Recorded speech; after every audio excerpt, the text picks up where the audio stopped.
Rádio Independente. Direto ao ponto. Direto ao ponto desta quinta-feira com Gustavo Bozetti, diretor da Fundação Napoli ao Rio e do Mastermind do Rio Grande do Sul. E hoje o tema Lições para empreendedores modernos extraídas da primeira missão de Hércules. Tudo bem, Bozetti? Bom dia. Tudo bem, Ricardo? Tudo bem, Rita? Bom dia, Bruno, queridos ouvintes. Hoje eu vou trazer mais uma reflexão da mitologia grega, né? Quando a gente busca uma fonte de inspiração, sempre tem na mitologia grega algumas histórias interessantes com conexão total com a nossa realidade. Hoje eu quero contar a primeira tarefa de Hércules, né?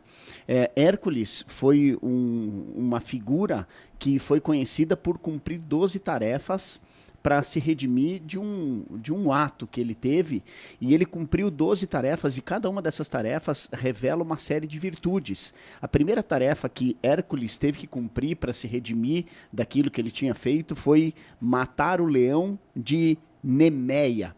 O leão de Nemeia era uma figura que causava alvoroço por onde passava, porque ele era muito forte, ele costumava se alimentar com carnívoro, né? Se alimentava de carne e começou a se alimentar de seres humanos, e aí ele acabou se tornando muito amedrontador.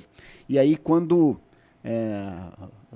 Hércules recebeu a sua tarefa, ele não sabia exatamente aonde encontrar o leão de Nemeia, até que ele foi buscando informações, ele não tinha um plano muito bem definido, e ele conseguiu encontrar o leão que estava dormindo dentro de uma caverna. Ele entrou nessa caverna, ele tinha um arco e flecha e um taco, né, uma outra arma. Ele tentou acertar o leão com o arco e flecha.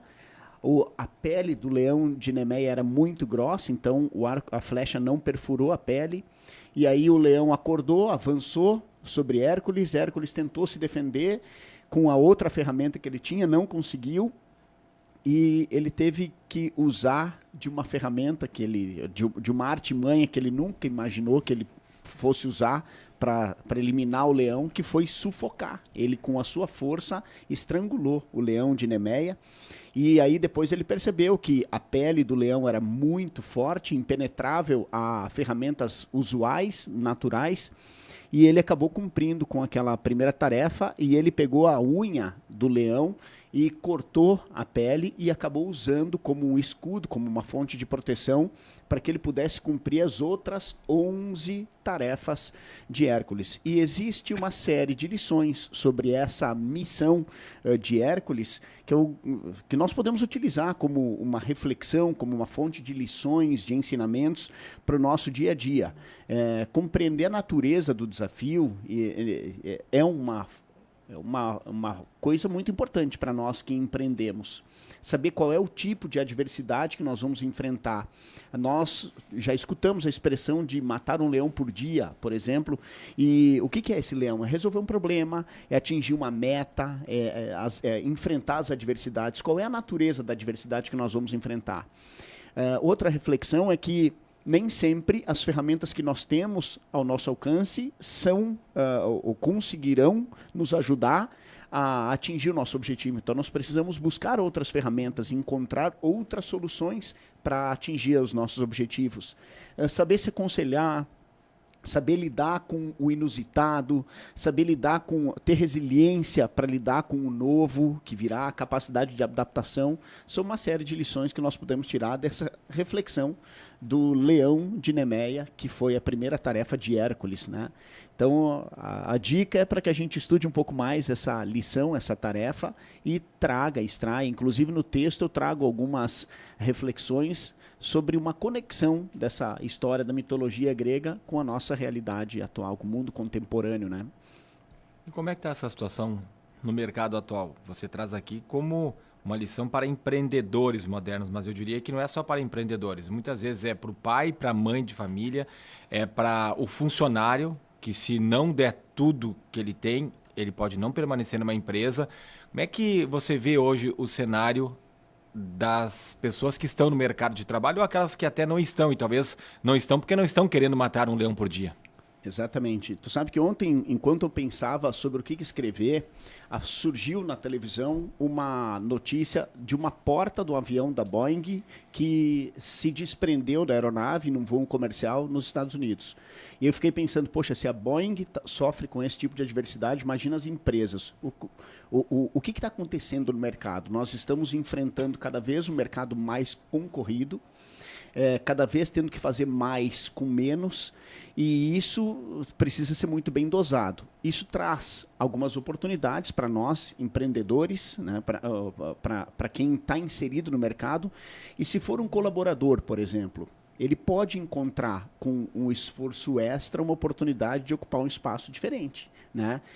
Se dedicando um pouco mais, enxergando para onde está indo o mercado e vendo como ele pode se capacitar, se qualificar para enfrentar aquelas adversidades. Ele precisa buscar oportunidades para resolver situações que outras pessoas não estão resolvendo. O mesmo acontece com os pais que estão educando, né, Ricardo? Conforme perguntaste, os nossos filhos estão vindo de uma geração diferente. E eles vêm com características comportamentais diferentes. Então, aquilo que servia para um filho mais velho, talvez não sirva mais para um filho um pouco mais novo, porque ele está inserido em outro mercado. Eu tenho a Isadora com 18 anos e o Thiago com 8 anos. E o jeito de educá-los é diferente, né? A Isa tinha algumas características, o Thiago tem outras características. Então, para todos nós que estamos inseridos nesse mercado que muda numa velocidade cada vez maior, nós precisamos estar atentos com relação às ferramentas que tem à nossa disposição. O Thiago, por exemplo, hoje ele joga com os colegas, com os amigos, de forma online, no quarto dele, completamente conectado. E se terminar a internet, se faltar internet, às vezes ele fica impaciente, não tem nada para fazer. Com a Isa já era um pouco diferente. Estou falando de 10 anos, né? Então, nós precisamos estar sempre preparados e nos adaptando às novas necessidades. O que funcionava semana passada pode não funcionar mais semana que vem. Nós precisamos estar atentos a isso, ainda mais num cenário tão concorrido. Às vezes, o movimento da nossa concorrência, o movimento da nossa empresa exige um comportamento, uma solução, um jeito diferente de fazermos as coisas no momento presente. Certa vez eu escutei uma frase interessante, que não é o maior que engole o menor, é o mais rápido que vence o mais lento. Eu concordo que é um híbrido dos dois, né? As empresas não podem estagnar. O ser humano não pode deixar de querer buscar, se aprimorar, crescer, porque senão a tendência é que ele seja ultrapassado, né? Mais rápido nem sempre significa ser melhor também. Tem que ter um cuidado com isso, né? Exatamente. Vamos pegar um exemplo aí no que está acontecendo no futebol. A gente vê alguns times, especialmente o Grêmio no momento, meio parado no mercado. E o que a diretoria sempre fala? Não adianta sair contratando e depois contratar o profissional errado, né? Exato. Pode valer para qualquer outra empresa, mas não só um profissional. Pode ser uma mudança que você vai promover na sua empresa, que o concorrente vai lá e promove antes, né? Daqui a pouco você está pensando, mas você está começando a estruturá-la para que quando ela for colocada em prática dê certo. Se tu coloca ela em prática de um jeito errado, pode ser que não dê certo. Então, tem vários meandros, né, que tem que sempre ser observados. Você. Exato. E é interessante, Ricardo, isso que comentaste, porque quando a gente sabe se posicionar com a compreensão do contexto onde nós estamos inseridos, fica tudo mais fácil. É melhor do que viver dentro de uma cortina de fumaça sem saber exatamente o que fazer e ficar reagindo depois que as coisas acontecem, né? Então, sempre é bom ter um plano, ter um mapa e às vezes ficar parado, sabendo a hora, esperando o momento certo de se movimentar, não deixa de ser ter agilidade, né? Porque nós agilmente desenhamos um plano. Então, é uma reflexão interessante aí, inspirada na mitologia que traz lições lá de trás, né?